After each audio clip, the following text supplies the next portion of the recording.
Bom, como que isso acontece, né, esse mesmo processo numa abordagem mais sociológica, e o que a gente pode tirar desse tipo de análise? Então, o Collins, bom, a gente acabou de traduzir esse artigo e vários outros textos desse autor que faz uma abordagem sociológica, que tem vários conceitos interessantes, vou ter alguns exemplares ali, se alguém se interessar.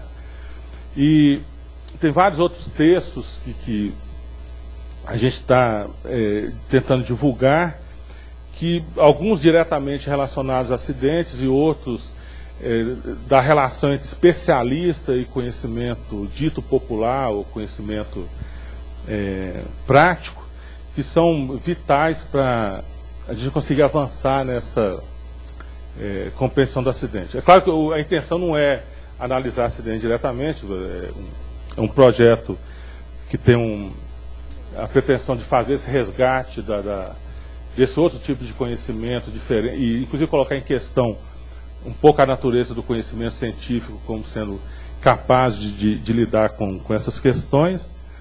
Então tem trabalhos muito interessantes sobre a AIDS, como que os aidéticos transformaram o processo de tratamento da doença, né, em várias outras situações, mas sempre nessa articulação entre uma experiência cotidiana e um saber de especialista, né, que é o que a gente está discutindo aqui.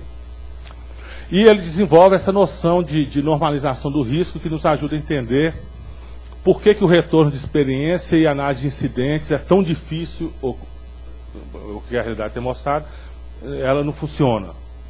A gente tem que mudar esse tipo de concepção. Então a situação é comum, né?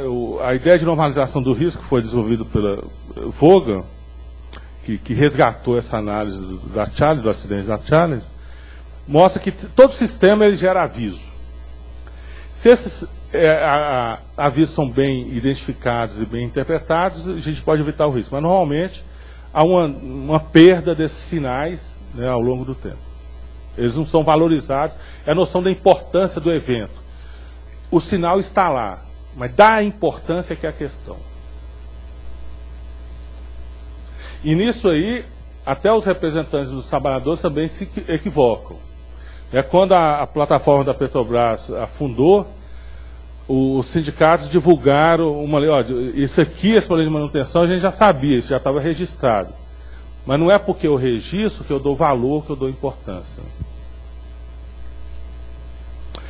E nesse conceito de normalização, normalmente a situação imediata do trabalho depende de decisões que vêm da alta hierarquia, do que é chamado cultura da empresa, né, que a gente tem que entender, e ela acaba permeando as decisões no cotidiano. Né, esse processo que a gente tem que tentar entender como que acontece. E essa normalização é bem diferente de um cálculo amoral, não é porque a direção está apenas preocupada com a produção, com o lucro, embora isso aconteça também, não é apenas isso que explica os acidentes. Eu acho, bom, não precisa falar qual que é a minha posição social em relação à forma de produção atual, mas em algumas empresas, eu inclusive acho que a segurança está sobrevalorizada, há um exagero em relação a normas de segurança em empresas de ponta, né, virou um entrave para trabalhar. E é um valor real. Se você mostra que tem algum risco, ninguém vai te cobrar, né, por não ter feito o trabalho. Então a segurança não está sendo desconsiderada por outros valores, mas existe outro processo para que essa valorização não aconteça. Então sempre tem esses sinais, o aviso, o problema é distinguir aqueles que são importantes. E por que esses sinais, como vão subindo, eles são considerados ou não, né, nas decisões. A Vaughan, nesse processo de normalização, esses sinais eles deixam de ser considerados importantes porque eles são ambíguos, então tem certeza ou ambiguidade nesses sinais, eles não são coisas objetivas. Por exemplo, quando eles são seguidos por outro sinal que sugere que tudo está bem. Então, essa é a dificuldade, a gente vai ver em detalhe no caso da Challenger. Eu tenho um sinal e depois eu tenho uma situação normal. Depois vem esse sinal, mas que é atribuído a uma outra causa. Então, dizer que um sinal, que um incidente é o mesmo incidente, fazer esse julgamento de semelhança, não é uma coisa trivial e que é difícil até para quem está envolvido lá no dia a dia. Então, esses são sinais muito fracos que eu posso estabelecer uma relação causal entre esse sinal e uma catástrofe ou um acidente que é muito improvável.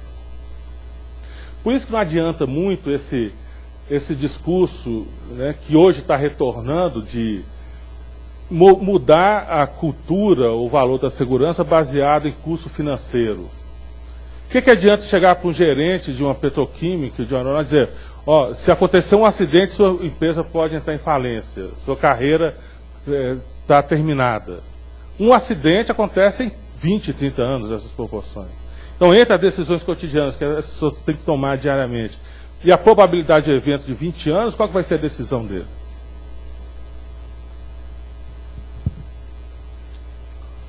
E esses acidentes, com o tempo, eles acabam se tornando rotineiros, porque eles ocorrem de forma repetida, mas sempre de uma maneira diferente. Por isso que é difícil atribuir um valor, um grau de importância a eles. Bom, no caso da Challenger, o acidente aconteceu por causa da falha simultânea de duas juntas. Então, esse sistema foi desenvolvido a partir do foguete anterior do Titan, que tinha uma junta de borracha só. Eles colocaram a redundância e, de vez em quando, ela estava falhando. A primeira borracha, né, o O-ring lá, falhava, às vezes só o primeiro, o segundo ficava intacto, de vez em quando o segundo tinha um pequeno desgaste também.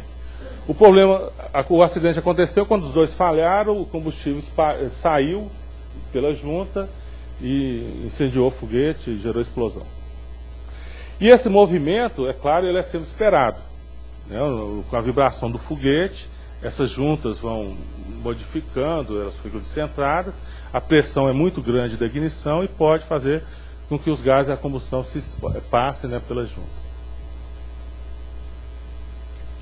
Então esse é o sistema tecnológico que era objeto de debate e que foi objeto de uma discussão prolongada na véspera do lançamento.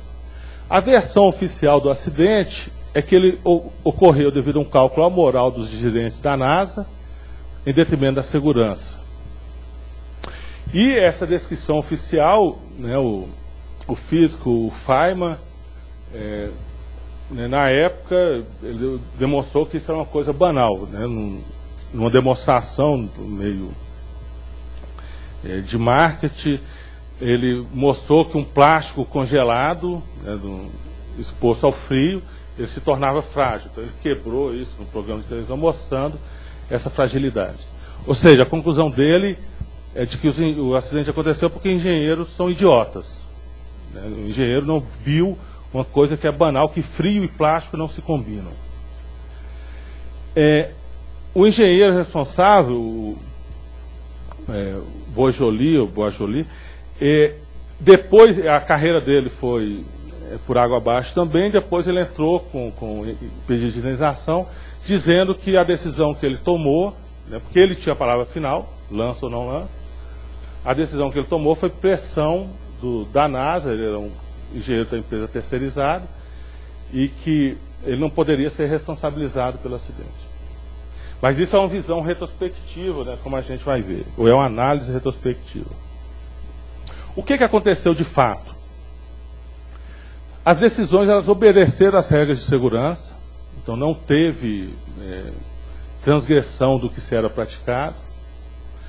Essa falha do anel, ela pode ser melhor entendida como um resultado de mudanças estruturais e decorrentes de como que a NASA funciona normalmente, né, e não uma coisa excepcional, e que acabaram influenciando as avaliações de risco que eram conduzidas antes dos lançamentos. E essa teleconferência, como era normal, né, antes de todo lançamento, eles fazem uma reunião para ver se está tudo ok, e foi nessa reunião que os engenheiros falaram, ó, existe um risco da junta falhar. Isso já aconteceu em outras situações, com temperatura baixa, e a gente gostaria de discutir essa situação e cancelar o voo. Só que essa discussão é uma discussão relativamente aberta, sem pressão econômica, é uma discussão técnica, e quando eles foram pressionados a apresentar as provas, eles não tinham os argumentos suficientes para convencer todo mundo de que a decisão deles, o risco, era um risco razoável. Então a questão que a gente tem que explicar é isso. Por que essa decisão de não ver o risco foi possível de ser tomada dessa maneira? Para vocês terem uma ideia, nessa época foi que teve aquela professora, foi o primeiro voo com civil. Ou seja, ninguém é idiota de fazer uma operação de marketing, de dizer que isso é tão seguro que qualquer um pode ir. Então a NASA sabia muito bem o que estava fazendo. Ela se sentia tão segura, e na época isso era condição para manter o financiamento dos voos, etc.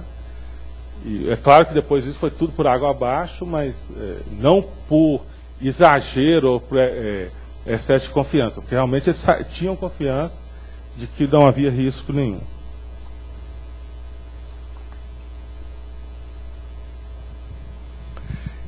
Então, a outra versão que a gente pode analisar, que o Collis e o Pint desenvolvem nesse artigo, é que o risco da falha do anel não foi ignorado devido a essas pressões.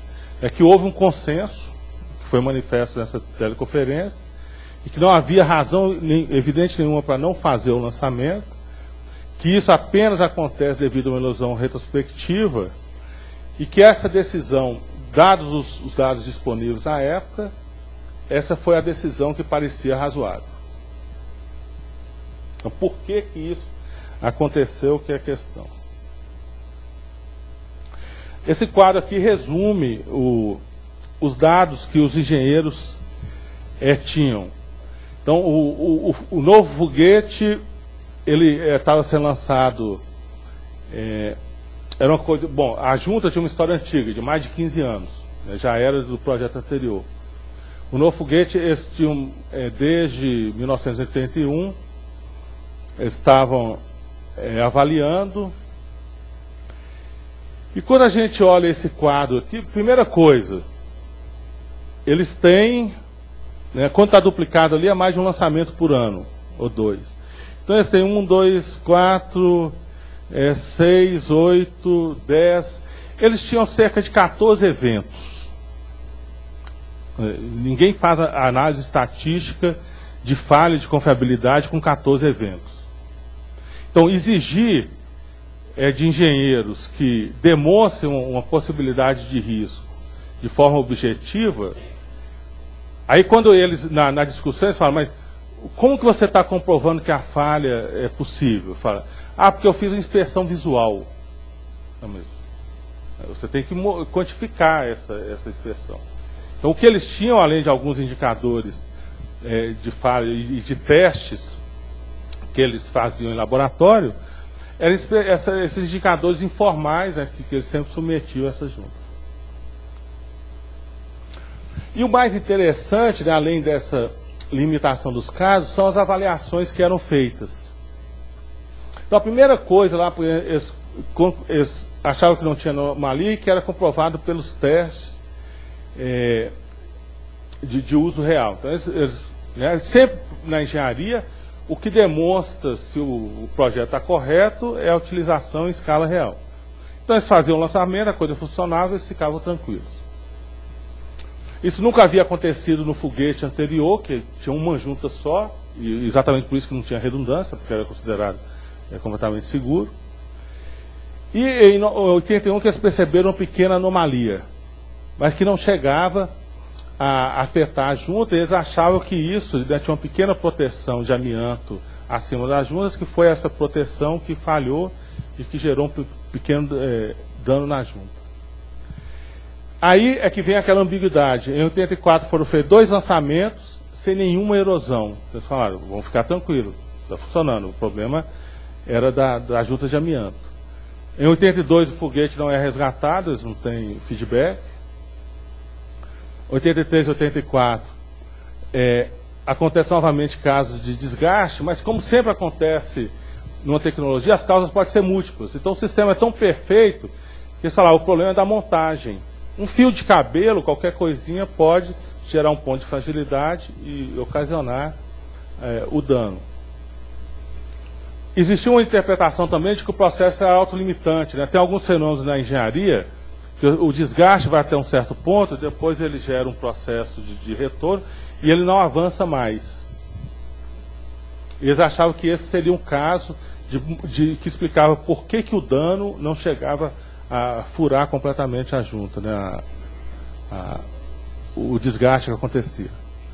Aí 84 tem 2 lançamentos sem erosão, e eles falam, então o problema foi resolvido. A gente falou que era montagem, nós melhoramos o sistema de montagem e não teve dano. Agora, tudo isso aqui são inferências falsas.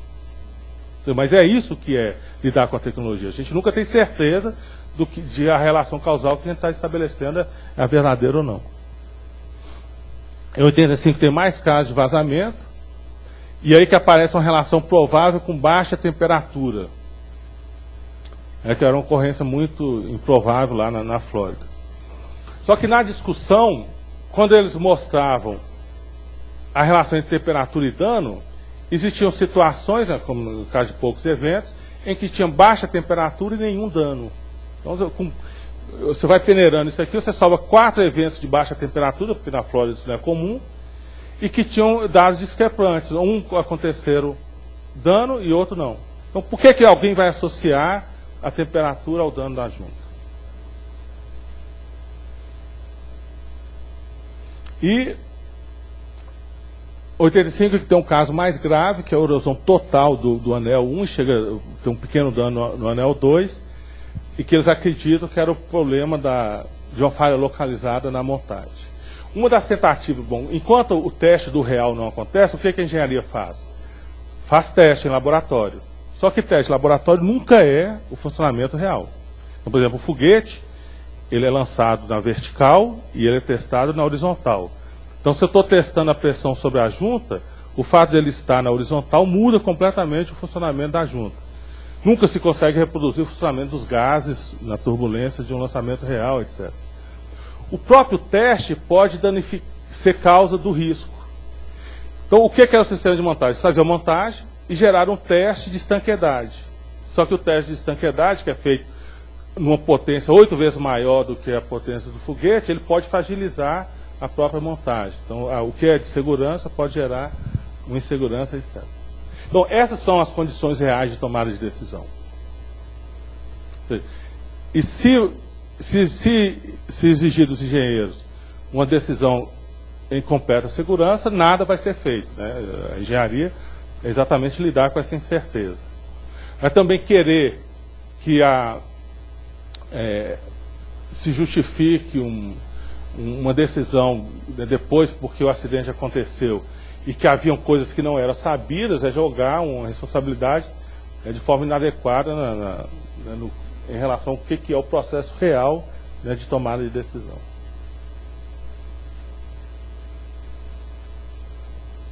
E é isso que pode nos servir para discutir, né, uma nova proposta de em que condições que se pode avançar na segurança. Eu particularmente não vejo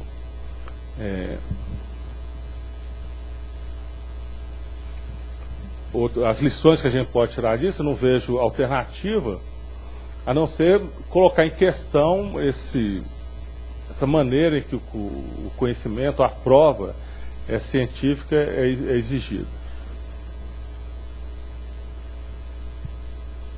Bom, esses autores que são da sociologia da tecnologia do conhecimento, eles questionam, mesmo na produção de conhecimentos científicos e provas tecnológicas, que as coisas sejam como a ciência diz. É muito mais incerteza, muito mais intuição.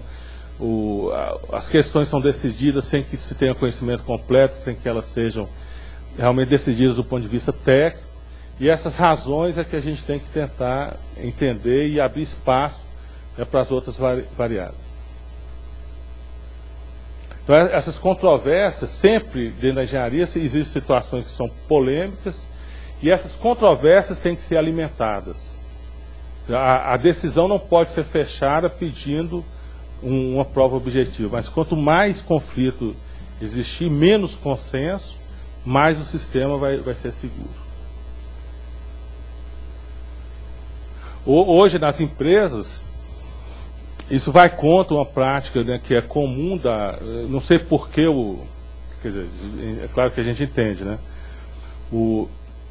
O consenso é mais valorizado do que o debate.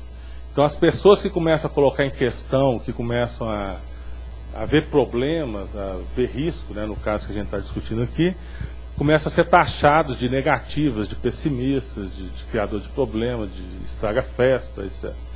Então, essa psicologia que toma conta hoje das organizações em torno da participação acaba inviabilizando esse conflito e esse dissenso.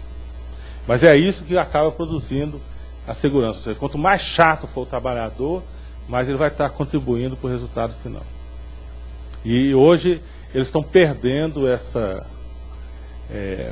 esse espaço. Então, mesmo um resultado objetivo, um experimento, como a gente viu, ele não é uma resposta unívoca a uma questão. Ele pode ser consequência de vários problemas anteriores. Pode ser da montagem, pode ser do próprio teste, ou pode ser do funcionamento e operação, pode ser do projeto adjunto e assim por diante. Então, eu não consigo estabelecer, ao contrário do que a ciência diz, uma relação unívoca entre um fato, né, no experimento, e uma causa, uma lei, um efeito que eu quero entender como que ele foi produzido. Inclusive, a própria natureza do experimento já é um limite em relação a isso. O experimento nunca é a realidade. Se fosse a realidade, eu não precisava fazer experimento. É sempre uma redução. E ao reduzir, eu estou criando uma situação fictícia. Então, passar do experimento para a situação real exige um julgamento que é chamado de julgamento de semelhança. Então, o que os engenheiros da Tiocol, né, da empresa da Junta, discutiam com o engenheiro da NASA é: esse experimento vale ou não? Eu estou reproduzindo a realidade aqui no laboratório ou não?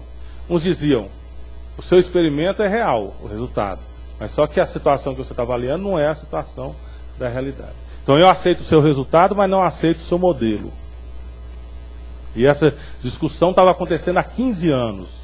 Não é porque eles não soubessem dos problemas que eles estavam tratando, é porque eram problemas que não tinham solução, né, como faz parte, né, da realidade. Então, diante dessa complexidade, dessas situações, aí volta esse dilema. O Collins, esses autores acham também, como o Perrow, que essas situações de incerteza, elas vão gerar necessariamente situações de risco que vão desencadear acidentes. Bom, se a situação permanece dessa maneira, né, se a prevenção continua apoiada nesses pressupostos anteriores, que são os pressupostos tradicionais, né, que eu comentei, realmente isso vai acontecer. Então, a consequência se os acidentes vão acontecer ou não, se a gente consegue antecipar ou não, depende do modelo de antecipação que a gente está adotando. Então, a condição para que a sociedade consiga antecipar esses eventos pressupõe uma mudança da própria forma como a sociedade se organiza e valoriza os conhecimentos que estão em torno dessa relação, né? A relação entre... Aqui o que eu gostaria de enfatizar é principalmente duas coisas. Nós estamos diante de eventos que não se comportam mais dentro do conhecimento de engenharia ou científico tradicionais, é a natureza do evento. Exatamente porque tem essa natureza, eu não posso lidar com eles mais na forma de conhecimentos universais, modelos estatísticos, análise de confiabilidade, que funcionou muito bem até agora, né? Ter um acidente em 1 milhão foi graças a essa engenharia, ou não ter mais falha mecânica, falha material, e ter mais falha humana é graças a essa engenharia. Então, né, tem que tirar o chapéu. ao que os engenheiros fizeram. E nessa hora eu me coloco do lado deles. Entendeu? Mas chegou no limite. Então, o próprio sucesso da engenharia de segurança gerou as condições que ela não funciona mais. E aí, se a gente reconhece isso, a gente tem que começar a incorporar outro tipo de experiência. E isso que já existe, o retorno de experiência, dar voz aos trabalhadores, a participação, etc., não pode funcionar dentro do modelo antigo. E esse eu acho que é o grande desafio. É como que a gente vai resgatar essa experiência e criar um ambiente social, condições de debate, de diálogo, para valorizar essa coisa intuitiva, a percepção, as sensações, que não são reconhecidas no modelo científico tradicional. E o que esses autores nos mostram, né, para encerrar, é que a própria ciência não caminha assim. É uma ilusão achar que o que define os fatos científicos é a própria cientificidade dos fatos. E como os engenheiros, a ciência e a tecnologia nos vendeu essa imagem, de que ela é absoluta, objetiva e tem o conhecimento e consegue eliminar a incerteza, isso acaba reforçando o nosso sentimento de inferioridade. Quem é aqui que já não teve a oportunidade de participar dessas discussões, por exemplo, um trabalhador com um engenheiro, em que ele fala da experiência dele e se é cobrado uma demonstração objetiva, a pessoa não tem muito o que dizer. Então, essa desconstrução da objetividade da ciência ajuda a revalorizar essa dimensão da experiência cotidiana. Agora, diferentemente do que propõem lá os autores do ator-rede, eu acho que quando a gente diferencia essa dimensão do evento, que está na natureza, que a gente não conhece, e essa dimensão subjetiva dessa nova forma de interagir com esses eventos, mostrando a diferença, a gente consegue avançar melhor na compreensão desses eventos e pode avançar na prevenção. Ou não homogeneizar esses fatores.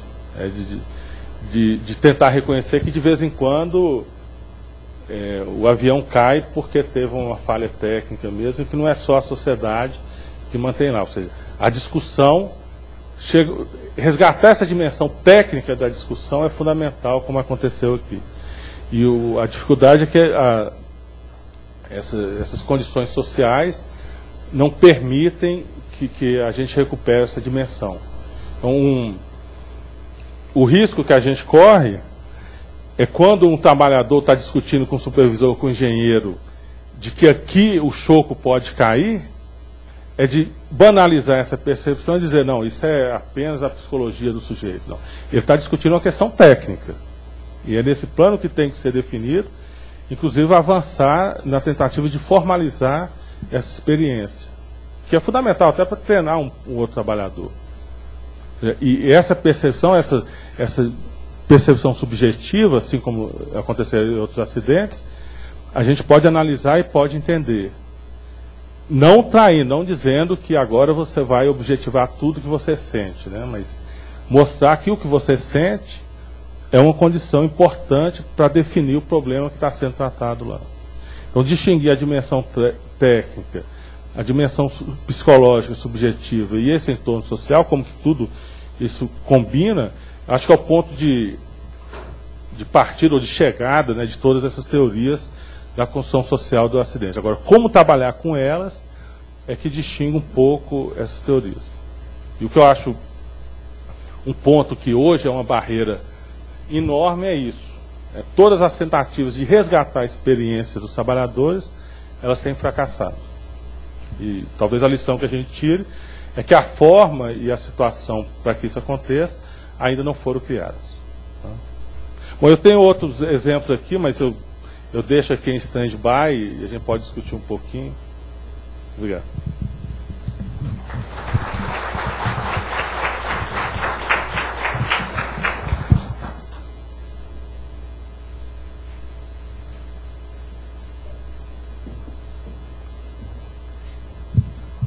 Bom, eu queria agradecer muito aqui o professor Francisco, foi nosso professor e continua sendo, Renatinho aqui, os ex-alunos, Idelberto.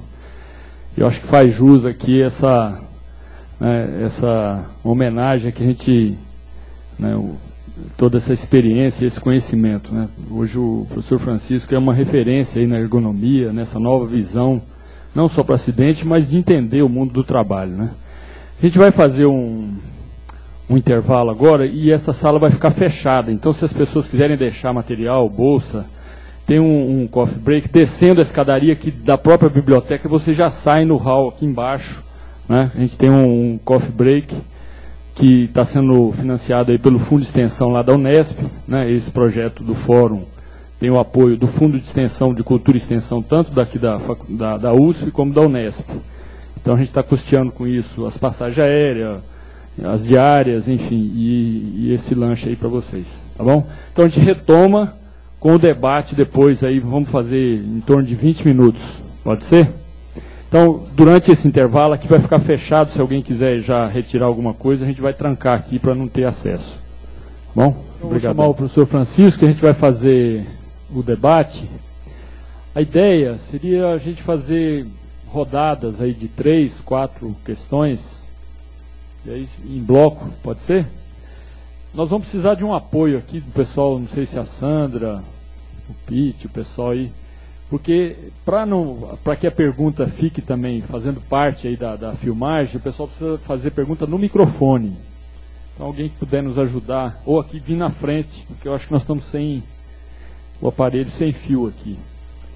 Tudo bem?